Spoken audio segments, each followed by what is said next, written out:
Alguns pacientes, quando fazem esse rastreamento e ele vem positivo, vão precisar de um teste confirmatório. Sim. A gente fala que ele passou na triagem, né? Mas agora é hora de confirmar se ele tem de fato um hiperaldosteronismo primário. A diretriz atual da Endo Society traz que, se for um caso muito clássico, né, uma aldosterona maior que 20, com hipocalemia espontânea, atividade plasmática completamente bloqueada, ou aldosterona maior que 30, com a relação aumentada, mesmo que não tenha hipocalemia, a gente não precisaria fazer teste confirmatório. Mas muitos pacientes vão ter aquele quadro limítrofe, né? Uma relação de 35, não tem hipocalemia espontânea. E aí, o que é que eu faço com esses pacientes, Patrícia? Nesse caso aqui, né, dessa questão, a gente está vendo que é uma paciente que já tem uma aldosterona super alta e se enquadra nesses critérios do Endocrine Society. Uma aldosterona muito alta, uma atividade plasmática bem suprimida e ainda tinha hipocalemia. Sim. Então, esse é o quadro clássico que o rastreio feito, você não precisa de fazer testes confirmatórios. Essa paciente já tem hiperaldo. Mas existem alguns casos que não é um quadro tão florido assim. Principalmente se você for fazer o rastreio em todo mundo que tem que fazer, né? Sim. Você vai fazer rastreio em um bocado de gente lá que tem hipertensão resistente. Talvez você ache ali uma relação de 35, sem hipocalemia. E aí você tem que fazer os testes confirmatórios. Esses testes confirmatórios, nenhum deles é excelente.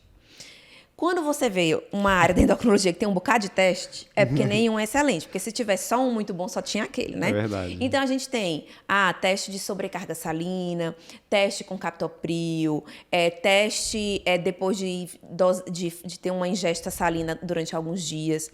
O que a gente faz com mais, assim, na prática mesmo, que é mais usado em nível hospitalar, acaba sendo o teste da sobrecarga salina.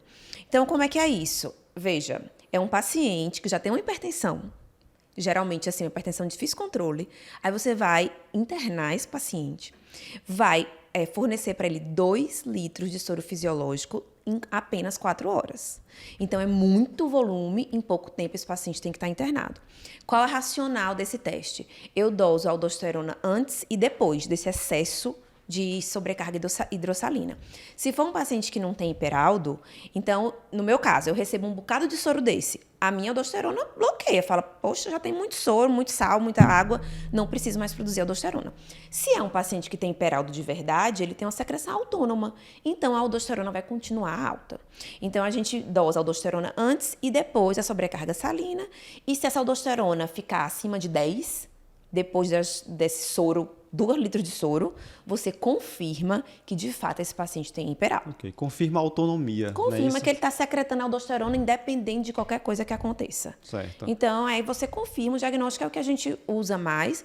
Claro que tem essa questão, né? O paciente, você vai ter que ele vai estar minimamente bem controlado com os outros antihipertensivos. Você não precisa suspender os antihipertensivos, né, para fazer esse teste, mas geralmente é um teste que precisa ser feito a nível hospitalar. Para vigiar a sobrecarga, né? O paciente pode ter alguma lesão cardíaca, dependendo do tempo de hipertensão. Isso. Existe o teste do captopril que pode ser feito até ambulatorialmente, que o paciente ingere o captopril, 1 ou 2 comprimidos, e aí dosa a aldosterona antes e depois.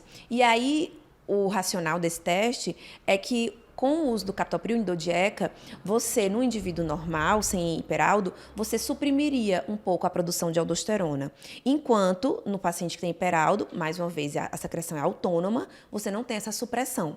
Só que esse teste, ele tem, assim, o ponto de corte não é tão bem definido, a reprodutibilidade dele não é tão boa. Enfim, mas é mais uma opção para você fazer caso tenha muita dificuldade de internação para fazer a sobrecarga salina. Tem também teste com fludrocortisona, né? O mesmo princípio de fornecer ali esse agente mineralocorticoide e ver se consegue uma supressão. Basicamente, a explicação fisiológica desses testes é a mesma, né? Ver se vai haver supressão da aldosterona utilizando algum desses agentes. Isso. Certo. Bem, espero que você tenha gostado desse formato de vídeo mais curtinho. Se você gostou e quiser ver outros vídeos como esse, clica aqui nesse vídeo. Tem um formato parecido, o pessoal gostou bastante. E se você quiser conhecer, quiser assistir ao vídeo que deu origem a esse corte, né? Esse vídeo ele foi retirado de um outro maior, de um outro completo. Clica aqui à esquerda que você poderá conferir o nosso conteúdo completo.